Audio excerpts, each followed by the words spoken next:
Hi అండి, ఈరోజు భోజనాల స్టైల్ పన్నీరు బఠానీ మసాలా కూర ఎలా చేసుకోవాలో చూద్దాం రండి. ముందుగా పన్నీర్ తీసుకోవాలి. ఇదిగోండి, ఈ చిన్న చిన్న పీస్ కట్ చేసుకోవాలి మనం. బఠానీలు అండి, పచ్చి బఠానీలు. ఉల్లిపాయలు ఒక 3 గుండగా కట్ చేసుకోవాలి. ఈ కూరకి 3 టమాటీలు, అల్లం వెల్లుల్లి ధనియాలు జీలకర్ర ఒక ఉల్లిపాయ గరం మసాలా కొంచెం వేసి పేస్ట్ చేసుకోవాలి గాఢగా. ఇదిగోండి కళాయి పెట్టుకున్నాం, నూనె మరిగింది. తేజ్పత్రి ఒక 2 వేసుకోవాలి. కొంచెం వేగిన తర్వాత ఉల్లిపాయలు వేసుకోవాలి. ఉల్లిపాయలు బాగా వేగాలండి, కలర్ రావాలి, గోల్డెన్ కలర్. ఇదిగోండి ఈ కలర్ వచ్చినంత వరకు వేగనవ్వాలి. మనం పేస్ట్ చేసుకున్నాం కదా అల్లం వెల్లుల్లి, ఆ పేస్ట్ అందులో వేసుకోవాలి. ఇది బాగా వేగాలి. ఇదిగోండి టమాటీలు ఈ 3 కొంచెం ప్యూరీ చేసుకుందాం గాఢగా, మరీ మెత్తగా కాకుండా. ఇదిగోండి వేగిపోయింది. ఇప్పుడు కొంచెం ఉప్పు, పసుపు, కారం, చికెన్ మసాలా అండి.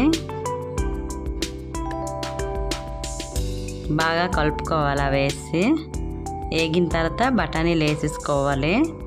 బఠానీ కలుపుకున్న తర్వాత ఒక 5 నిమిషాలు వేగనవ్వాలి. ఇదిగోండి వేగిపోయింది, ఇలా వేగాలి. ఇప్పుడు టమాటా ప్యూరీ చేసుకున్నాం కదా, అది ఇప్పుడు వేసుకోవాలండి. అదిగోండి కలుపుకొని మళ్ళీ మూత పెట్టుకొని మళ్ళీ ఒక 5 నిమిషాలు ఆగాలి. పచ్చివాసన పోయినంత వరకు కొంచెం వేగనివ్వాలి. అదిగోండి వేగిపోయింది. ఇదిగోండి ఇప్పుడు పన్నీర్ ముక్కలు వేసేసుకోవాలి. అందులో పన్నీర్ వేసుకొని బాగా కలుపుకోవాలి. బాగా కలుపుకున్న తర్వాత ఇంకా అదొక 5 నిమిషాలు మనం మూత పెట్టుకోవాలి. అదిగోండి వేగింది బాగా.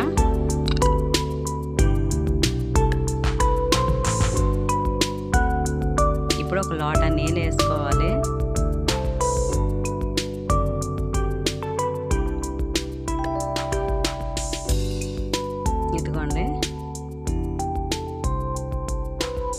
ఇదిగోండి ఉడుకుతుంది.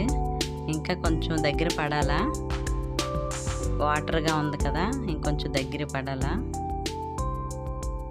ఇదిగోండి దగ్గరికి అయిపోయింది. పన్నీర్ బఠానీ మసాలా కర్రీ రెడీ అండి. ఈ విధంగా చేయండి, చాలా బాగుంటుంది. అదిగోండి రెడీ. ఈ వీడియో కనుక మీకు నచ్చినట్లయితే లైక్ చేయండి, షేర్ చేయండి, సబ్స్క్రైబ్ చేయండి. బాయ్.